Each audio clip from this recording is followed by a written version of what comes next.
1,80,000 ജനസംഖ്യയുള്ള ഒരു രാജ്യം ലോക ചാമ്പ്യന്മാരായ ജർമ്മനിയോട് കളിച്ചിട്ട് 7 ഗോൾ ഇങ്ങോട്ട് കിട്ടിയെങ്കിലും 1 ഗോൾ അവരങ്ങോട്ട് അടിച്ചു. പുറസോള അവിടുത്തെ ജനസംഖ്യ 1,80,000.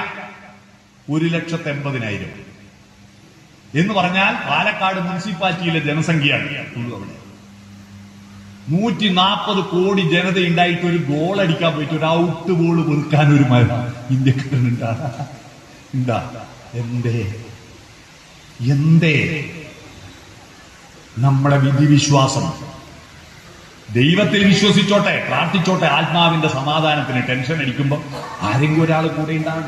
നമ്മൾ കുട്ടികൾ ഇങ്ങനെ പല സ്ഥലത്ത് പോയി ആടെ എന്തെല്ലാം ഉണ്ടാകുന്ന, മഴ പെയ്തിട്ട് പോ, കാറ്റും മഴയും വന്നു, അല്ലെ വണ്ടേ ആക്സിഡന്റ് വന്നു, ആരും ഇല്ലല്ലോ എന്റെ മോനെ എന്ന് പറയുമ്പോ ദൈവേ സന്താന ഗോപാല കൃഷ്ണ കൃഷ്ണ എന്നും തൊഴുന്നേ നിൻ ശ്രീപാദം എന്ന് പറഞ്ഞിട്ട് ഉണ്ണിക്കിടാങ്ങൾ ചെല്ലുന്നിടത്തെല്ലാം ഉണ്ടായിരിക്കണേ ഭഗവാനെ എന്ന് സമാധാനത്ത് പ്രാർത്ഥിച്ചോട്ടെ. പക്ഷെ ആ പ്രാർത്ഥനയെ ഉപയോഗപ്പെടുത്തിയിട്ട് നമ്മുടെ അധ്വാനത്തെയും നമ്മുടെ ജീവിതത്തെയും ചൂഷണം ചെയ്യുന്ന ഈ പുരോഹിത വർഗത്തിന്റെ മുമ്പിൽ കുമ്പിട്ടിട്ട് അവരുടെ അടിമകളായി സ്വയം അടിമത്വം ഏറ്റുവാങ്ങിയ വിശ്വാസ ലോകമാണ് ഈ രാജ്യത്തെ തകർത്തത്. പ്രതികരിക്കാൻ തയ്യാറായില്ല. വി.ടി. ഭട്ടതിരിപ്പാടിന്റെ നാടല്ലേ ഇത്? ആ വി.ടി. ഭട്ടതിരിപ്പാടിന്റെ പുസ്തകത്തിൽ പറയുന്നുണ്ട്, ബ്രാഹ്മണർ എഴുതി വെച്ചതെന്താ? ദൈവാധീനം ജഗത് സർവം, മന്ത്രാധീനം തു ദൈവതം, മന്ത്രം ബ്രാഹ്മണാധീനം, ബ്രാഹ്മണോ മമ ദൈവതം. ജഗത്ത് മുഴുവൻ ദൈവത്തിന് അധീനമാണ്, ദൈവം മന്ത്രത്തിന് അധീനമാണ്, മന്ത്രം ബ്രാഹ്മണന് അധീനമാണ്. അതുകൊണ്ട് ബ്രാഹ്മണനാണ് എന്റെ ദൈവം. കേരളത്തിൽ അത്ര കച്ചു പിടിക്കുന്നില്ല. ദേവന്മാരും അസുരന്മാരും പാലാഴി കടഞ്ഞപ്പോ ഇത് അസുരന്മാര് കുടിച്ചാൽ പിന്നെ ദേവന്മാർക്ക് നിൽക്ക് കളി ഉണ്ടാവില്ലല്ലോ. അതുകൊണ്ട് കൊടുക്കാതിരിക്കാൻ വേണ്ടി ഒരു സൂത്രോപ്പിച്ചു. ഗരുഡന്റെ അമൃത കുംഭം കൊടുത്തിട്ട് പറഞ്ഞു, നമ്മൾ അസുരന്മാരെ ത്വരത്തേന്മ ശേഷം മാത്രമേ താഴ്ത്തി പിടിക്കാവൂ. ഇവരെ യുദ്ധം ഒരുപാട് കാലം നീണ്ടപ്പോ ഈ കുംഭവും കൊണ്ട് ആകാശത്ത് പറന്ന് നിന്നിട്ട് ചിറക് കടഞ്ഞപ്പോ 4 സ്ഥലത്തൊന്ന് താഴ്ത്തി വെച്ചു. ആര്? ഗരുഡൻ. ആ വെച്ചപ്പോ അല്പം ഒന്ന് തുളുമ്പിപ്പോയി. ആ 4 പുഴയിൽ വീണു. ആ പുഴയിലെ അമൃത് 12 കൊല്ലം കൂടുമ്പോ ഈ അമൃതിന് ജീവൻ വെക്ക പോലും. അതാണ് ഈ 12 കൊല്ലം കൂടുമ്പോ കുംഭമേളക്ക് പോകുന്നത്. മനസ്സിലായോ? കുംഭമേളക്ക് പോകുന്നത് അതായി കുംഭമേള. ആ കുംഭം ഉത്തരേന്ത്യയിലെ 4 സ്ഥലത്ത് രുദ്രപ്രയാഗിലും കാശിയിലും മറ്റൊക്കെ വെച്ചിട്ടുള്ളൂ. ഈ ഭാരതപ്പുഴന്റെ തീരത്ത് വെച്ചോ? ഇല്ല. എന്നിട്ട് ഇവിടെ കുംഭമേള നടത്തി. മാമാങ്കൊന്നും പറഞ്ഞിട്ടില്ലേ? കള്ളന്മാർ നടത്തിയില്ല. ആ കുംഭം ഈ ഇവിടുത്തെ മാമാങ്കൊന്നും തമ്മിൽ എന്തൊക്കെ ബന്ധമാണ്? ഞാനിത് പറഞ്ഞതിന്റെ പേരിൽ എന്റെ നാട്ടിലുള്ള മുഴുവൻ വിശ്വഹിന്ദു പരിഷത്തിന്റെ ആളുകളും ചെണ്ടയും മുട്ടിയിട്ട് എന്റെ വീട്ടിന്റെ മുമ്പിൽ വന്ന് മൈക്കും കെട്ടിയിട്ട് ഒരു ദിവസം മുഴുവൻ എന്നെയും എന്റെ ഭാര്യനെയും മക്കളെയും ചീത്ത പറയലേനും പറഞ്ഞു. ഈ കുംഭമേള രാഷ്ട്രീയ തട്ടിപ്പാന്ന് ഞാൻ പ്രസംഗിച്ചു. രാഷ്ട്രീയ തട്ടിപ്പല്ലേ അത്? ആണെന്ന് ഉടുക്കാത്തൊരു സന്യാസികളുണ്ട്. അഖാഡകൾ കേട്ടില്ലേ? അഘോരികൾ ഇങ്ങനെ നടന്നു പോകുമ്പോ എനിക്ക് ശ്രീകുമാരൻ തമ്പീനെ ഓർമ്മ. എന്നോട് ദേഷ്യം വരേ ഒരു തമാശ പറയുന്ന ശ്രീകുമാരൻ തമ്പീന്റെ ഒരു പാട്ട ഓർമ്മ വരിക.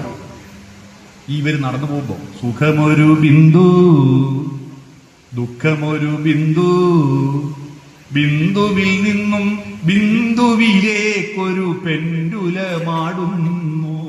ഈ സ്വാമിമാർ നടന്നു പോകുമ്പോ എനിക്ക് കഥ ഓർമ്മ വരിക. മനസ്സിലായോ? ഞാൻ പറഞ്ഞ ഇത്രയേ ഉള്ളൂ. ഒരു സ്വാമി ഇങ്ങനെ ഉടുക്കാത്ത സ്വാമി ഇങ്ങനെ ഇരിക്കുക, ഈ പെണ്ണുങ്ങളെല്ലാം പോയിട്ട് തൊടുക. ഏത്? ഈ ലിംഗത്തെ. അന്നേരം ഇയാൾ അനുഗ്രഹിക്കുക, 500 രൂപ കൊടുക്കുക, 500 രൂപ വാങ്ങിയിട്ട് റസിന്റെ ബാഗിൽ വെക്കുക. ഈ നിസ്സംഗ ആയിട്ട് നടക്കുന്ന ഇവർക്ക് എന്തിനാണ് പൈസ? 500 വാങ്ങിയിട്ട് ഇവരെന്നാ ചെയ്യുന്ന ഭാര്യമക്കളുണ്ട്. ഇതാ ഞാൻ ചോദിച്ച. അതിനാണ് ശശികല ടീച്ചർ പ്രസ്താവന ഇറക്കിയ. കണ്ടില്ലേ? നിങ്ങൾ ആരും കണ്ടോ? ശശികല ടീച്ചർ പ്രസ്താവന ഇറക്കി, ഇവനെ ഒരു സ്ഥലത്ത് അടുപ്പിക്കരുത്, ഇവൻ എവിടെ പ്രസംഗിക്കുന്നുണ്ടെങ്കിൽ അവിടെ പോയി കൂവണം. ആരോട്? വിശ്വഹിന്ദു പരിഷത്തുകാരോട് പറയുക, കൂവണം. കുറെ സ്ഥലത്ത് കൂവാൻ വന്നു. ഞാൻ വെല്ലുവിളിച്ചു, നീ പറയുന്നതിന് ഒരു മറുപടി നിങ്ങൾ പറ. എല്ലാം മരിച്ചെടുത്തും പൂർണ്ണമത പൂർണ്ണമിതമെന്ന് ചൊല്ലുന്നവരോട് പൂർണ്ണമതത്തിന്റെ അർത്ഥം എന്താന്ന് പറയാം. ഞാനിതെല്ലാം പറയുന്നത് വേദങ്ങളും ഉപനിഷത്തുകളും പഠിച്ചിട്ട് പറയുന്നതാണ്.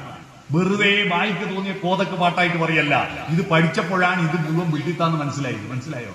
ഇവര് വലിയ ആനയാന്ന് പറഞ്ഞിട്ട് എടുത്ത് നടക്കുന്ന സാധനത്തിൽ പലതും വെറും പ്രാർത്ഥനകൾ മാത്രമേ ഉള്ളൂ. അതിൽ കുറച്ച് ആകെ നോക്കിയാൽ കുറച്ച് പേർക്ക് തിന്നാൻ ചിലതുണ്ടാവും. പക്ഷെ അതാണ് ഈ പ്രപഞ്ചമെന്ന് ബോധ്യപ്പെടുത്തുക.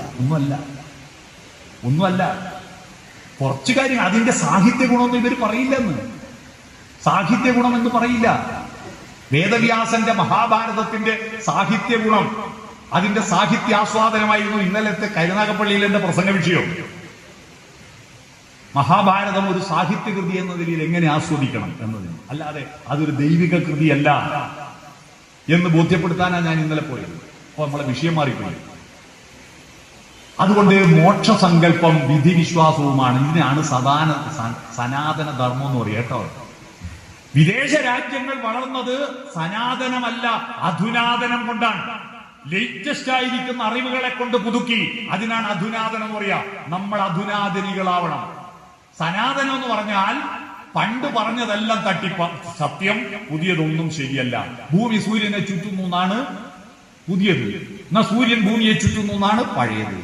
ആ പഴയത് ഇപ്പൊ പറയാൻ പറ്റും. അപ്പൊ സനാതനം പൊളിഞ്ഞില്ലേ? പ്രപഞ്ചത്തിന്റെ കേന്ദ്രം ഭൂമിയാണ് എന്നാണ് സനാതനം. ആണോ? പ്രപഞ്ചത്തിന്റെ കേന്ദ്രം ഭൂമിയാണോ? ശാസ്ത്രം അധുനാതനമാണ്, വിശ്വാസം സനാതനമാണ്. ആ ശാസ്ത്രത്തിലൂടെ വികസിക്കണമെങ്കിൽ അധ്വാനം വേണം. അതുകൊണ്ട് കൊതിയോ മുക്തിയിൽ മുക്തിയിരിക്കുവതെവിടെ, നിനക്കെങ്ങത് കിട്ടും സംസതിയോട് സാക്ഷാൽ പ്രഭുവും, സർഗത്തുടലാൽ കെട്ടുപിണഞ്ഞു കിടപ്പൂ മതി നിന്ധ്യാനം, മാറ്റൂ പൂജാപാത്രം, വസ്ത്രം കീറി മുഷിഞ്ഞതു മതി, നീ അദ്ദേഹത്തോട് കർമ്മവ്രതിയായി ചേരൂ, വേർപ്പൊഴുകട്ടെ. ഇതാണ് രവീന്ദ്രനാഥ ടാഗോറിന്റെ ഗീതാഞ്ജലി കേട്ടോ. നമ്മളത് പഠിക്കണം, നമ്മളത് പ്രചരിപ്പിക്കണം. അധ്വാനം. അപ്പോ ചിന്ത, ആശയവിനിമയം, അധ്വാനം. നാലാമത്തത് ഷെയറിംഗ്. അവിടെയാണ് സോഷ്യലിസം, പങ്കുവെക്കൽ. കിട്ടിയാള് എന്റേതാണെന്ന് പറയുന്നതല്ല. ഈ ഭൂമിയിലുള്ള എല്ലാവർക്കും തുല്യ അവകാശമുള്ളതാണ്. ആദ്യം സർവൈവൽ ഓഫ് ദി ഫിറ്റസ്റ്റ്, കയ്യൂക്കുള്ളവൻ കാര്യക്കാരൻ. പിന്നെ സർവൈവൽ ഓഫ് ദി ക്ലവറസ്റ്റ്, സാമർഥ്യമുള്ളവൻ കാര്യക്കാരൻ. പിന്നെ സർവൈവൽ ഓഫ് ദി പവറിസ്റ്റ്, അധികാരമുള്ളവൻ കാര്യക്കാരൻ. പിന്നെ സർവൈവൽ ഓഫ് ദി റിച്ചസ്റ്റ്, ഇപ്പൊ പണമുള്ളവൻ കാര്യക്കാരനായി. ഇതാണ് ലോകത്തിലെ ചൂഷണത്തിന്റെ മാനദണ്ഡം. ആ മാനദണ്ഡത്തിന്റെ വ്യത്യാസത്തെയാണ് പ്രാകൃതയുഗം, നാടുവാഴിത്വം, മുതലാളിത്തം എന്ന് കാർൽ മാർക്സ് ചരിത്രപരമായ വ്യാഖ്യാനത്തിൽ പറഞ്ഞിരിക്കുന്നു.